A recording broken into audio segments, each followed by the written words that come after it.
इस WordPress tutorial में हम वर्डप्रेस इंस्टॉल करना सीखेंगे। तो आइए दोस्तों देखते हैं वर्डप्रेस कैसे इंस्टॉल करते हैं।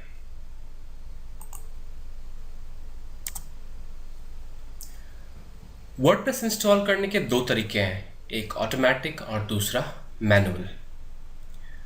ऑटोमेटिक मतलब आपको कुछ ज़्यादा नहीं करना, कुछ सिंपल स्टेप्स फॉलो करने हैं और आपका वर्डप्रेस इंस्टॉल हो जाएगा।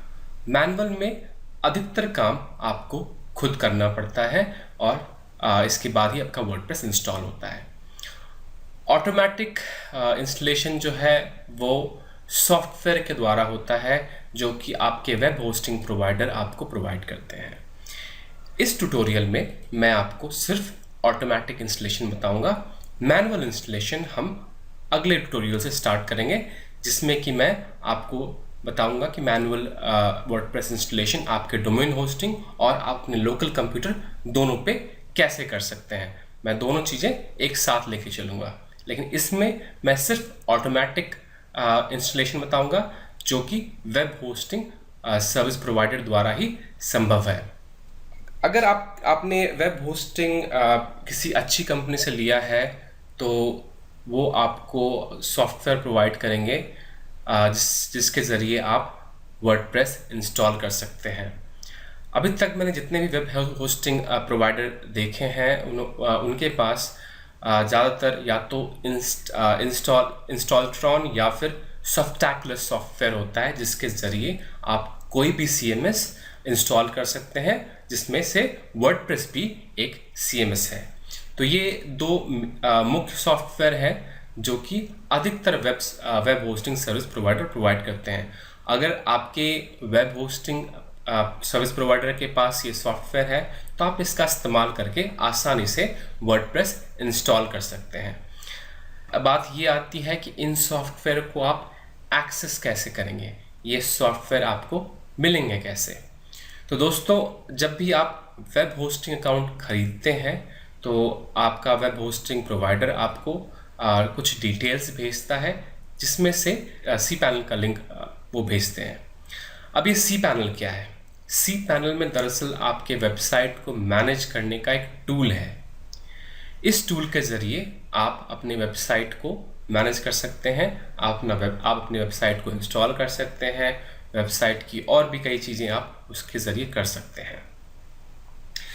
तो ये cPanel का इंफॉर्मेशन आपको आपका वेब होस्टिंग प्रोवाइडर ही देगा। मैं आपको cPanel का एक झलक दिखाता हूँ, cPanel होता कैसा है और दिखता कैसा है। तो दोस्तों, मैंने यहाँ पे गूगल किया और मुझे आपके लिए एक डेमो cPanel मिला है, जो कि इनमोशन होस्टिंग एक वेब होस्टिंग कंपनी है वो प्रोवाइड कर रहा है। इन्होंने अपने वेबसाइट पे cPanel का एक डेमो भी दे रखा है, जिसके ज़रिए मैं आपको cPanel दिखाऊंगा कि cPanel होता कैसा है। तो दोस्तों, जब आपके पास cPanel का लिंक आपके वेब होस्टिंग प्रोवाइडर से आए, जब आप उसे क्लिक करेंगे तो कुछ इस तरह का पेज आपको दिखने को मिलेगा। इस पेज पे आप देखेंगे कई सारे टूल्स, कई सारे शॉर्टकट्स बने हुए हैं, जिसका इस्तेमाल करके आप अपने वेबसाइट को मैनेज कर सकते हैं।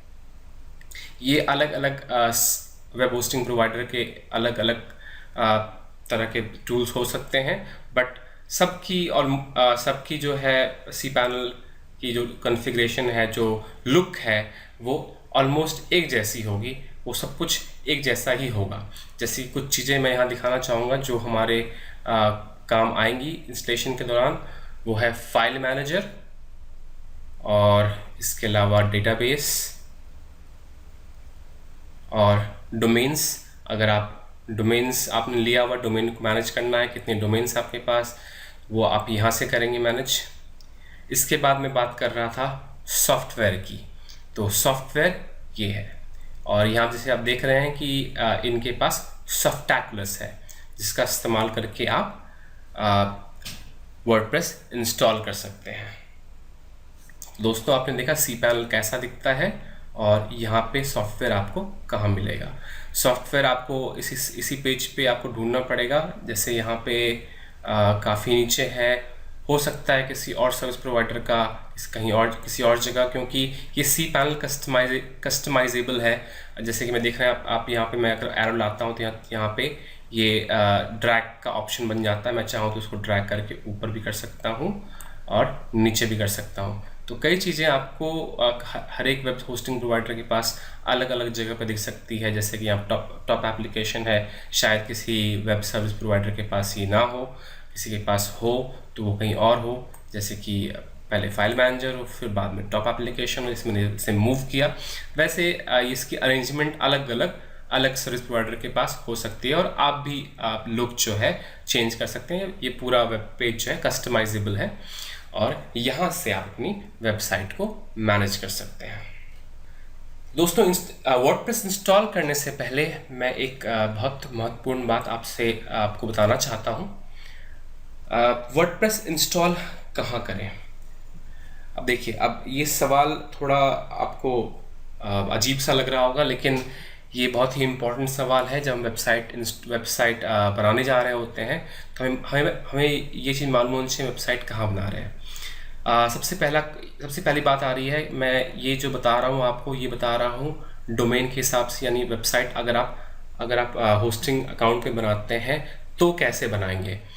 जब भी आप डोमेन खरीदते हैं तो आपको जो डोमेन मिलता है, फॉर एग्जांपल मैंने एक डोमेन परचेज किया www.mywebsite.com।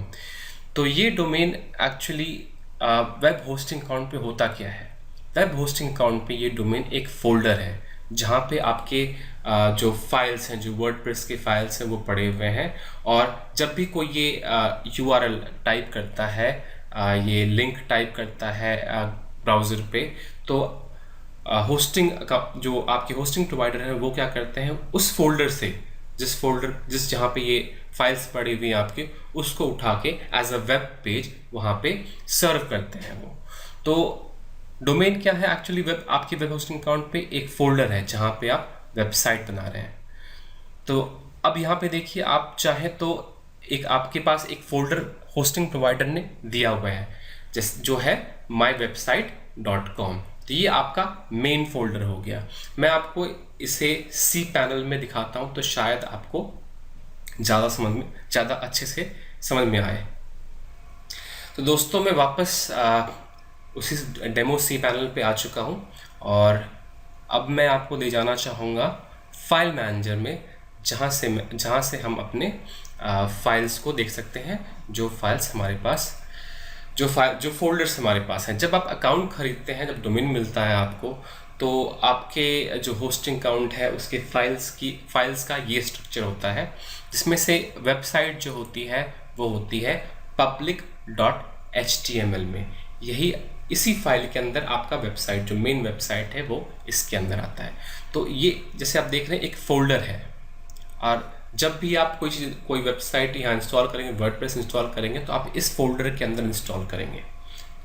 अब देखिए, हमारे पास एक सुविधा होती है, अगर हम चाहें तो एक ही डोमेन पे कई सारे वेबसाइट इंस्टॉल कर सकते हैं। तो क्या तरीका है? चूंकि वेबसाइट एक फोल्डर है जो कि नेट पे अवेलेबल है, तो हम चाहें तो एक और फोल्डर इसके अंदर बना के एक और वेबसाइट होस्ट कर सकते हैं। मतलब कि हमारे पास जो डोमेन है www.mywebsite.com, वो तो चलेगी, और इसके अलावा जो हम फोल्डर बनाते हैं उसके अंदर एक और वेबसाइट हम बना सकते हैं। जैसे आप देख रहे हैं यहाँ ऑप्शन है न्यू फोल्डर का। अगर मैं यहाँ न्यू फोल्डर बनाता हूँ और उसका नाम रखता हूँ ब्लॉग, और ये कहाँ बनेगी? public.html के अंदर। और जब ये फोल्डर बन जाएगा तो हम इसके अंदर भी वेबसाइट इंस्टॉल कर सकते हैं। तो अब जो है हमारा वेबसाइट कहाँ खुलेगा, कैसे खुलेगा? तो हमने नया फोल्डर बनाया है उसके अंदर का वेबसाइट खोलने के लिए हमें टाइप करना पड़ेगा www.mywebsite.com/blog। जी हाँ, हमें उस फोल्डर का नाम अपने वेबसाइट जो डोमेन है उसके आगे देना होगा, क्योंकि वो जो फोल्डर है वो हमारे डोमेन के फोल्डर के अंदर है। अब ऐसा क्यों करेंगे हम? कई बार होता है कि कई कंपनियां ऑलरेडी अपना वेबसाइट चला रही होती हैं, अब उन्हें कभी ज़रूरत होती है कि हमें ब्लॉग भी चाहिए। तो अब या तो ये कर सकते हैं कि पूरी वेबसाइट आप शुरू से बनाएं और फिर उसको वर्डप्रेस में बनाएं और फिर वर्डप्रेस के अंदर ब्लॉग ऑलरेडी होता है तो आप उस ब्लॉग का इस्तेमाल कर सकते हैं। लेकिन कई लोग चाहते हैं नहीं, जो वेबसाइट चल रही है वो चलने देते हैं, ब्लॉग हम एक उसी वेबसाइट के अंदर एक फोल्डर बनाते हैं जो कि उसी सेम लिंक पे एक्सेसिबल होगा। तो अब मैं क्या करूँगा कि मेरे पास ऑलरेडी वेबसाइट है जो कि मेरे पब्लिक HTML में है, और अब मैं एक फोल्डर बना दूंगा ब्लॉग और उसके अंदर वर्डप्रेस इंस्टॉल कर दूंगा। तो मेरे पास सुविधा क्या होगी, मेरी वेबसाइट तो ऑलरेडी चल रही है और साथ में मुझे वेबसाइट को कुछ छेड़ना नहीं पड़ा। एक अलग फोल्डर में एक नई वेबसाइट जो सिर्फ स्पेसिफिकली ब्लॉग के लिए है वो तैयार हो गई। तो यहाँ पे हम इस तरह से भी वेबसाइट इंस्टॉल कर सकते हैं, एक तो मेन डोमेन में और दूसरा फोल्डर के अंदर। कई वेब होस्टिंग प्रोवाइडर आपको सब डोमेन बनाने की भी सुविधा देते हैं। सब डोमेन क्या होता है कि आप जो वेब डोमेन मिला है आपको उसमें एक और एडिशनल लिंक जोड़ सकते हैं जो कि एक नया डोमेन बन जाता है।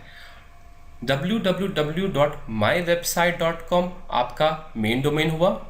आप चाहें तो एक और सब डोमेन बना सकते हैं जैसे कि www.blog.mywebsite.com।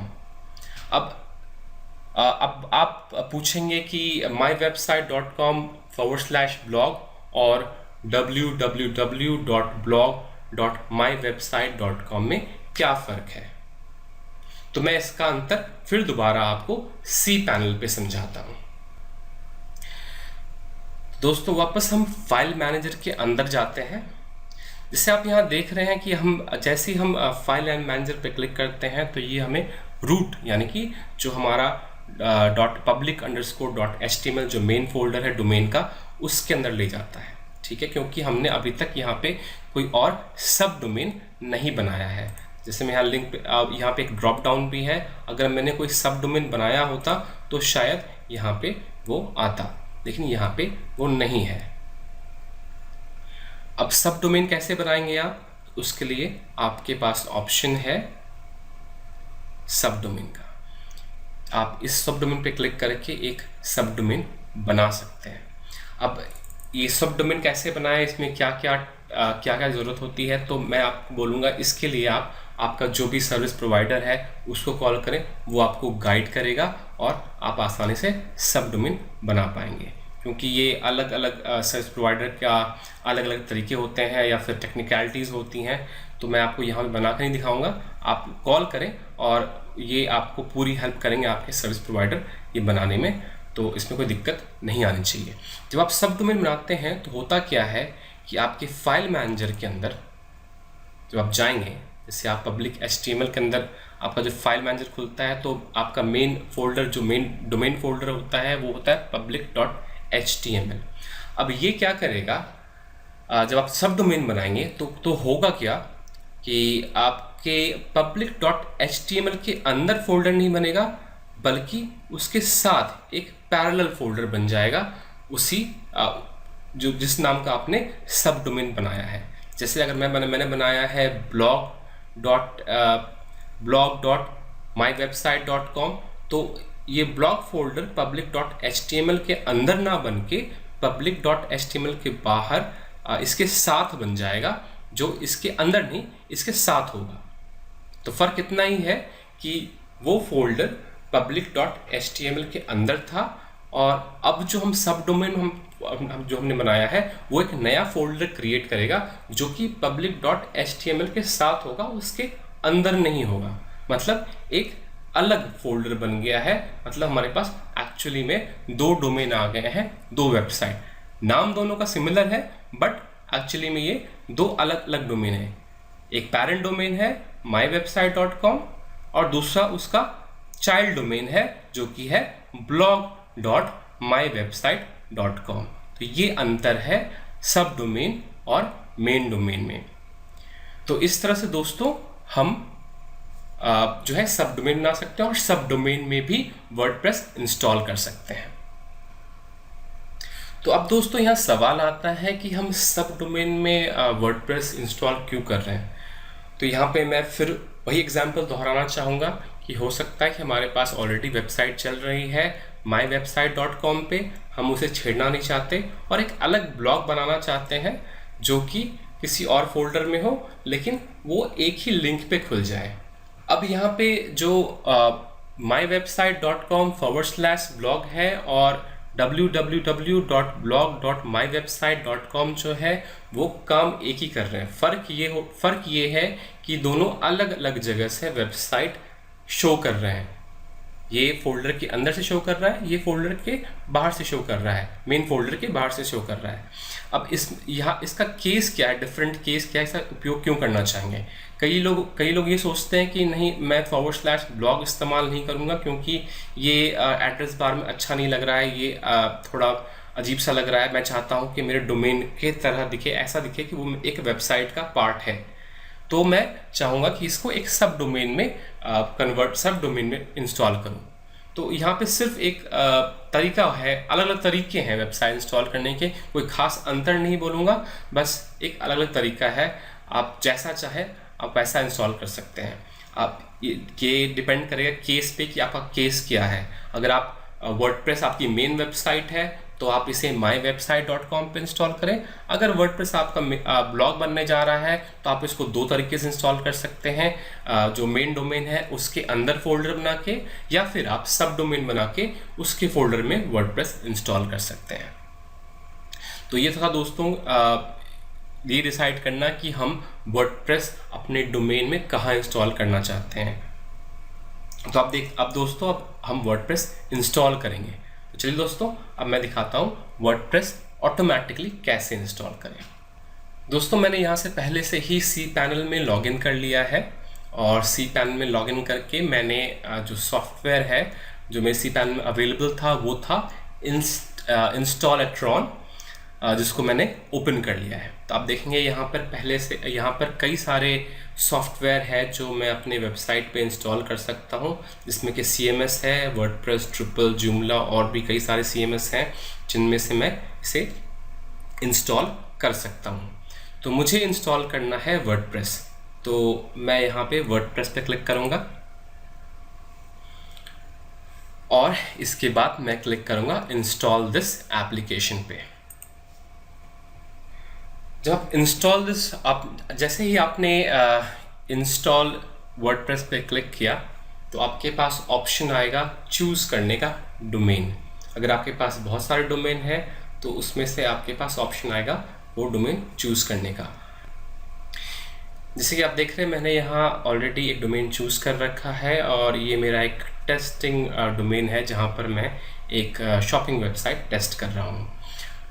तो अब मैं चाहूँ तो इस डोमेन के अंदर इंस्टॉल कर सकता हूँ या फिर एक सब डोमेन बना के, वो भी इसी लिस्ट में आ जाता, जैसे कि blog.cyberpiazza.net करके डोमेन मैं सब डोमेन बना सकता था, उसमें इंस्टॉल कर सकता था, या फिर मैं डायरेक्टली इसके अंदर इंस्टॉल कर सकता हूँ। जब आप सॉफ्टवेयर से इंस्टॉल कर रहे होते हैं तो यहाँ पर आपको ऑप्शन दिया जाता है कि क्या आप डायरेक्टरी में इंस्टॉल करना चाहते हैं। डायरेक्टरी मतलब इस डोमेन के अंदर फोल्डर बना के इंस्टॉल करना चाहते हैं।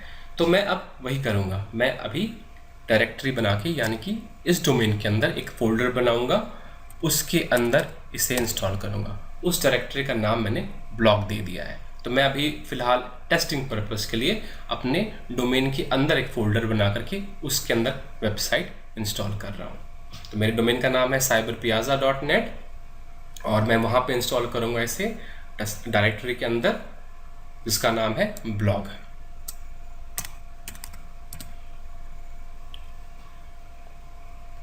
यहाँ पे इन्होंने ऑलरेडी जो है जो सॉफ्टवेयर वर्डप्रेस का इन्होंने ले रखा है अपने पास डाउनलोड कर रखा है और ये ऑलरेडी यहाँ पे वर्जन उसके दिए हुए हैं कि आप कौन सा वर्जन आप इसे चूज़ करना चाहते हैं। जो लेटेस्ट वर्जन है आप वही इंस्टॉल करें।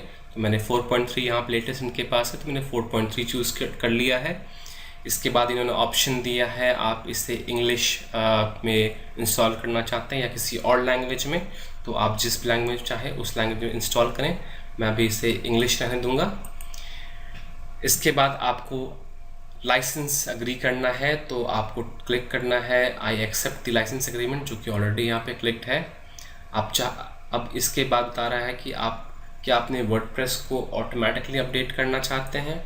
वर्डप्रेस जो है चूँकि कम्युनिटी के द्वारा बनाया गया तो फ्रीक्वेंटली ये अपडेट होता रहता है, तो आप चाहें तो इसे ऑटोमेटिक अपडेट पे छोड़ दें या फिर आप चाहें तो इसे मैनुअल पे कर सकते हैं। तो यहाँ पे मैं जो डिफ़ॉल्ट है वो रहने देता हूँ, update to new minor versions and security release only, या फिर अगर मैं चाहूँ तो उसे मैनुअल कर सकता हूँ, तो मैं इसे चूज़ करूँगा डू नॉट ऑटोमेटिकली अपडेट। आप चाहें तो आप मैनुअल इंस्टॉल को प्रेफर करें, क्योंकि कई बार क्या होता है अगर आपने ऑटोमेटिक पे छोड़ दिया है तो कुछ अपडेट्स जो है वो आपके वेबसाइट के साथ कंपैटिबल ना हो, तो आपके वेबसाइट में कुछ इश्यूज आ सकते हैं। तो इसलिए अच्छा होगा कि आप जब भी अपडेट करें तो पहले अपने वेबसाइट को बैकअप कर लें, इसके बाद अपडेट करें। तो इसलिए प्रेफर करें कि आप मैनुअल अपडेट करें। फिलहाल मैं इसको update to new minor and security release पे ही छोड़ देता हूँ। वर्डप्रेस प्लगइन, ये जैसे मैंने बताया पहले कि आपको प्लगइन जो है वो फंक्शनैलिटी ऐड करते हैं, और प्लगइन्स को ज़्यादातर आप मैनुअली ही अपडेट करें। इसलिए आप देखेंगे यहाँ पे ये do not automatically update WordPress plugin पे बाय डिफ़ॉल्ट टिक्ड है। ऐसा इसलिए क्योंकि कई बार कई प्लगइन्स के अपडेट जो हैं वो आपकी पूरी वेबसाइट को ख़राब कर सकते हैं, तो इसको आप अपने किसी डेमो वेबसाइट पे चेक करके फिर इसको अपडेट करें तो ज़्यादा बेहतर होगा। इसलिए मैंने इसको मैनुअल अपडेट पे ही छोड़ दिया है। ठीक इसी प्रकार थीम जो कि आपके वेबसाइट को लुक प्रोवाइड करता है वो भी अपडेट होते रहते हैं, क्योंकि वो भी कई बार जो है कम्युनिटी से ही बनाया जाता है, तो कम्युनिटी के लोग उसमें कई सारे अपडेट डालते रहते हैं। उसे भी आपको मैनुअली ही अपडेट करना चाहिए। ऑटो अपडेट डाल देंगे तो कई बार ऑटो अपडेट से क्या होगा, अगर आपने टेस्ट नहीं किया है तो वो आपकी वेबसाइट को ख़राब कर सकता है, और आपका लाइव वेबसाइट है तो उसमें प्रॉब्लम आ सकती है। और automatic update backup, create backup automatically, अगर आप चाहें तो ऑटोमेटिक बैकअप पे छोड़ सकते ताकि आपका वेबसाइट ऑटोमेटिकली बैकअप हो। और इससे फ़ायदा ये होगा कि कभी आपका वेबसाइट जो है ऑटो अपडेट हुआ है, आपने अपडेट किया, वेबसाइट को प्रॉब्लम आ गई है, तो आप उस बैकअप से अपने वेबसाइट को दोबारा रिस्टोर कर सकते हैं, आपकी वेबसाइट ख़राब नहीं होगी। तो मैंने यहाँ इसको ऑटोमेटिकली पे छोड़ दिया ताकि इसका बैकअप बनता रहे।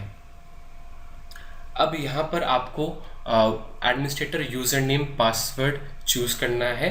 ये वो वर्डप्रेस यूज़र नेम पासवर्ड है जिसके ज़रिए आप वर्डप्रेस पे लॉगिन करेंगे वर्डप्रेस को मैनेज करने के लिए। तो मैंने यहाँ पे एडमिन रख दिया है यूज़र नेम, लेकिन आपसे रिक्वेस्ट करूँगा एडमिन ना डालें, क्योंकि ये बहुत कमज़ोर यूज़र नेम है और आसानी से क्रैक हो सकता है। आप कुछ और डालें जो कि अनकॉमन सा हो। ठीक इस तरह से पासवर्ड भी आपका स्ट्रॉन्ग होना चाहिए। अगर कमज़ोर पासवर्ड डालेंगे तो आपका वेबसाइट हैक हो सकता है।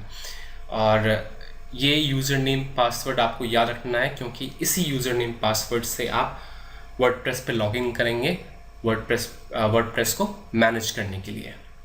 इसके बाद बारी आती है एडमिनिस्ट्रेटर ईमेल एड्रेस की।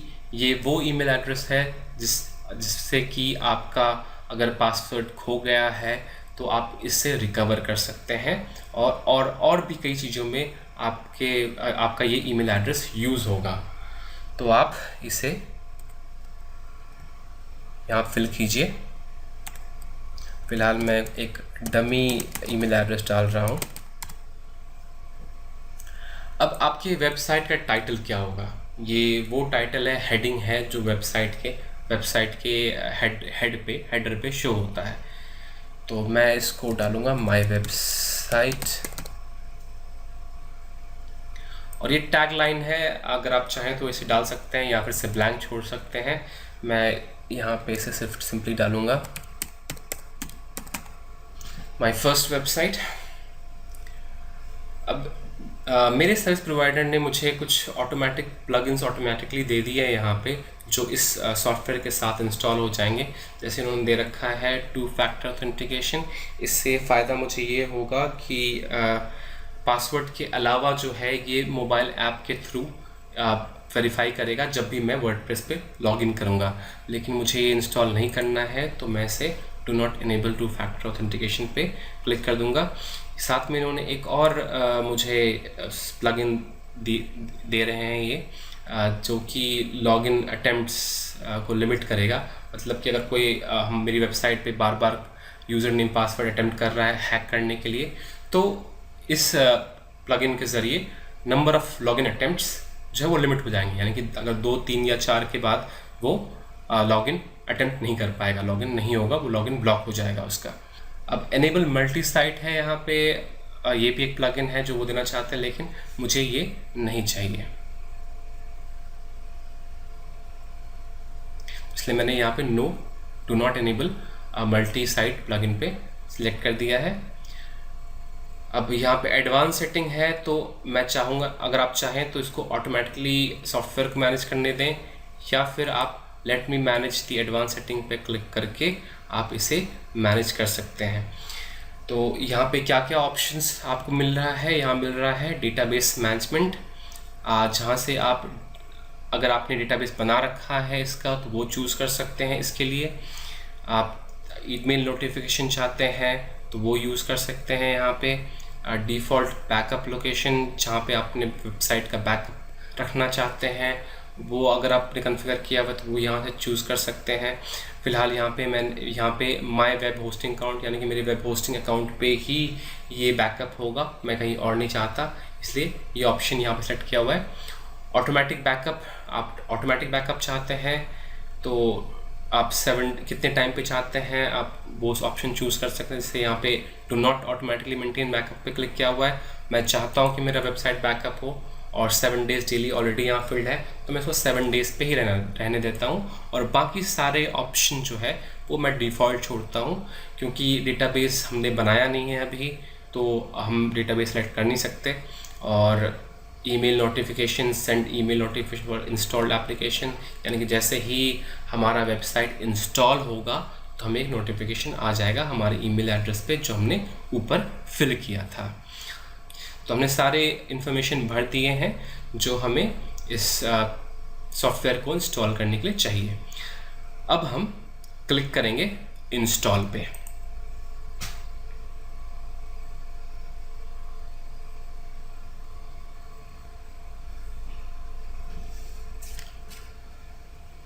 तो दोस्तों अब हमारा जो वर्डप्रेस है वो इंस्टॉल हो चुका है। तो दोस्तों अब आइए हम अपनी वेबसाइट को एक्सेस करते हैं। इसके लिए मुझे डोमेन नेम टाइप करना होगा।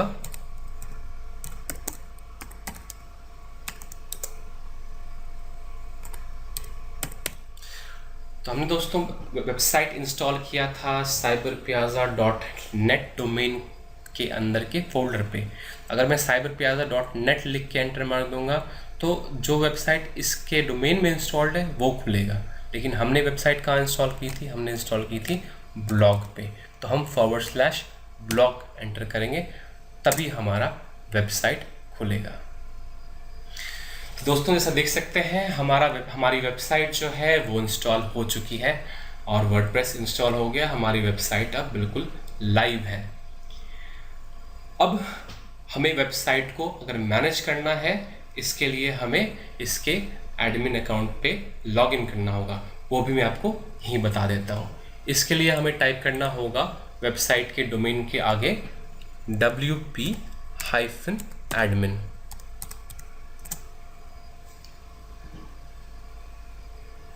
जैसे ही आप wp-admin टाइप करेंगे आपके सामने यूज़र नेम और पासवर्ड स्क्रीन आ जाएगा। जो आपने यूज़र नेम पासवर्ड वहाँ फिल किया था आप वही डालेंगे यहाँ पर।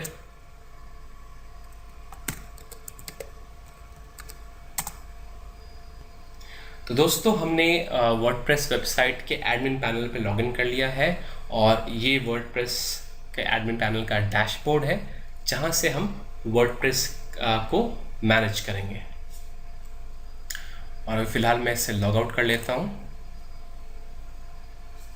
और वापस मैं अपनी वेबसाइट पे जाता हूँ। फिलहाल अगर आप जैसा देख रहे हैं ये आपको बहुत ही सादा सा वेबसाइट लग रहा होगा, इसमें आपको लग रहा है वेबसाइट ऐसा कुछ नहीं है, बट ये कंप्लीट वेबसाइट है। अब इसकी लुक कैसे चेंज करेंगे, इसको एक्चुअली में एक अच्छी वेबसाइट कैसे बनाएंगे, ये हम आगे के ट्यूटोरियल्स में देखेंगे। फिलहाल हमने पहला स्टेप, जो सबसे महत्वपूर्ण स्टेप था, वेबसाइट वर्डप्रेस इंस्टॉल करना, वो हमने कर लिया है और अब हम आगे बढ़ेंगे। अगले ट्यूटोरियल में हम देखेंगे अगर हमारे पास ये सॉफ्टवेयर ना हो या फिर हम मैनुअल इंस्टॉल करना चाहते हैं तो वो कैसे करेंगे। और मैं आपसे बोलूँगा कि आप ऑटोमेटिक इंस्टॉलेशन के बदले आप मैनुअल इंस्टॉल करें, क्योंकि ऑटोमेटिक इंस्टॉलेशन में वो सारी चीज़ें नहीं हो सकती हैं जो मैनुअल इंस्टॉल में हम कर सकते हैं। यानी कि मैनुअल इंस्टॉल में हमारे पास और ज़्यादा चीज़ें होती हैं जो हम कर सकते हैं और अपनी वेबसाइट को ढंग से इंस्टॉल कर सकते हैं, जो कि ऑटोमेटिक इंस्टॉलेशन में नहीं होता है। ऑटोमेटिक इंस्टॉलेशन जो है थोड़ा बहुत अनसिक्योर है, इसमें कई सारे सिक्योरिटी फ्लॉज हैं जो कि ऑटोमेटिक इंस्टॉलेशन में रह जाते हैं। तो वो चीज़ हम मैनुअल इंस्टॉल में देखेंगे, कैसे हम स्टेप बाय स्टेप फॉलो करके वेबसाइट को ढंग से इंस्टॉल कर सकते हैं। तो दोस्तों, अब मिलते हैं अगले ट्यूटोरियल में।